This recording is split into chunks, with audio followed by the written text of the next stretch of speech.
Hello friends, my name is Reza Masood. Today we shall discuss about a topic, the three pillars of a Scrum.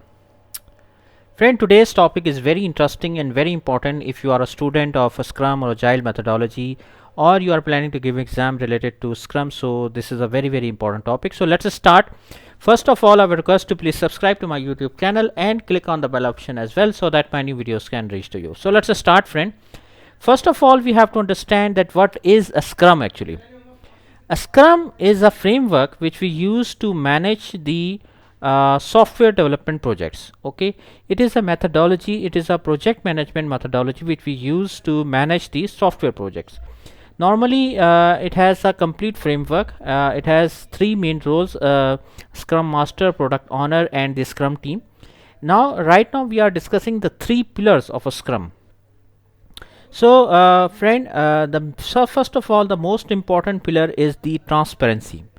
Transparency means, friend, transparency in every term, in every aspect of a project.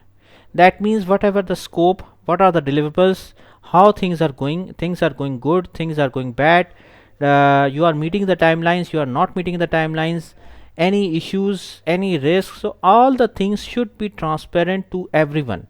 Everyone means that not only with the customer but also with the Scrum team, with the product owner, and the main customer as well. So the most important and the biggest pillar of the Scrum framework is the transparency. Transparency means everything should be crystal clear with everyone, with every stakeholder.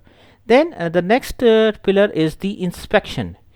Remember, friend, that whenever we talk about inspection, we are not talking about like someone like any auditor who is doing the audit, or any third party vendor who is doing the inspection. Basically, when we talk about inspection in the Scrum framework, the inspection can be done for the product, process, people, aspect, practices, and continuous improvement.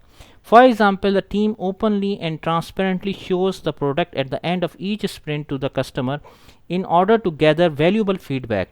If the customer changes the requirement during inspection, the team does not complain but rather adopts by using this as an opportunity to collaborate with the customer. Okay, so this is the main concept of inspection. Remember again that it does not mean inspection by any third party vendor. Then in the last, adaptation in general means that adaptation is in this context is about continuously improving the things, the ability to adopt based on the results of the inspection. Like you have given a demo to like you have shows your product, your deliverables to the customer, and whatever the feedback he is giving you, so according to their feedback you are adopting the things, you are adopting the changes. Okay, everyone in the organization must ask this question regularly: are we better off than yesterday? For profit based organization, the value is represented in terms of profit.